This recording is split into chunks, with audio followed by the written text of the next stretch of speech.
Hello everyone. Welcome back to our channel, Canada Immigration.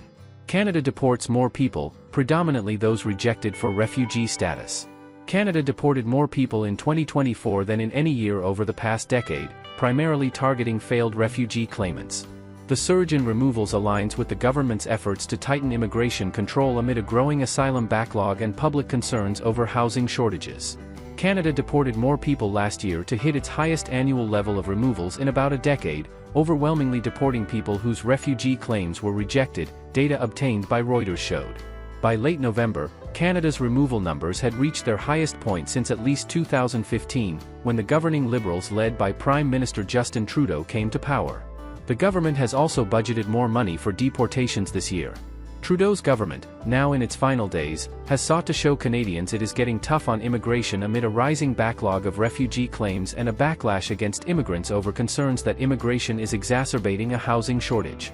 Canada's border agency said the spike in deportations is tied to a significant increase in the number of people applying for asylum since 2020, prompting it to enforce removal orders in a more efficient and timely manner.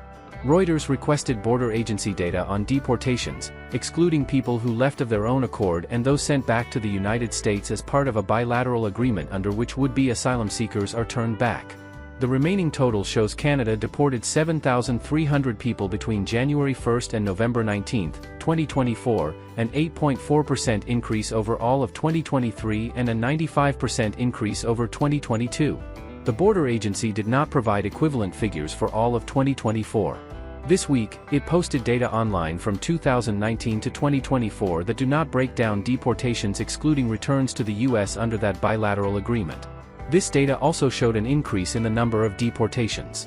About 79% of the 7,300 people deported in the first 11 months of last year were deported because their claim for refugee status had been rejected. That is up from about 75% in 2023 and 66% in 2022. About 11% of the people deported last year through November 19 were removed for non-compliance with the conditions of their stay in Canada unrelated to a refugee claim, for example for overstaying a visa. About 7% were deported because they had committed a crime either in Canada or elsewhere. A spokesperson for Public Safety Minister David McGuinty did not immediately respond to questions about the deportations. A spokesperson for the border agency said in an email that removal numbers fluctuate. The number of removals of those who received a negative asylum determination have increased each year since emerging from the pandemic, wrote the spokesperson, Luke Reimer. These efforts are essential in maintaining the integrity of Canada's asylum system. Canada has been dealing with record numbers of refugee claims, although the monthly totals dropped to 11,838 in January from 19,821 in July. There were 278,457 claims pending as of last month, the highest pending total in decades. More money for deportations.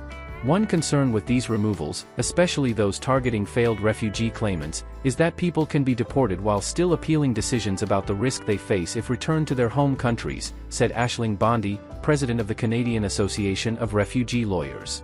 They could be removed even if there is significant error in the risk determination, she said, worrying people are being deported to places they will face persecution. Reimer said in an email the agency only actions a removal order once all legal avenues of recourse that can stay a removal have been exhausted. The rise in refugee claimant deportation speaks to the government's priorities, including a tough stance on migration, said University of Toronto law professor and human rights chair Audrey Macklin. You can decide that you want to make a show of how many people you are deporting to show that you are effective at policing the border, Macklin said. Then you go with people who are easier to find and remove, and those are going to be, often, refugee claimants. The prospect of deportation could also deter would-be refugee claimants, she said. Canada is on track to deport even more people in the coming years. Late last year the government pledged $30.5 million Canadian dollars, $21.3 million, over 3 years to increase deportations. Canada Border Services Agency spent $65.8 million Canadian dollars on removals in 2023 to 24, up from $56 million Canadian dollars the year before.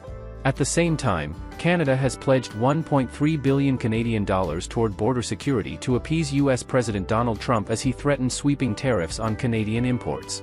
The ranks of those eligible for deportation could grow. Canada is slashing temporary and permanent immigrant numbers, and part of its plan relies on more than 1.2 million temporary residents, including workers and students, leaving the country next year, and another 1.1 million leaving the following year, according to government figures. Immigration Minister Mark Miller has said Canada will deport people who do not leave on their own.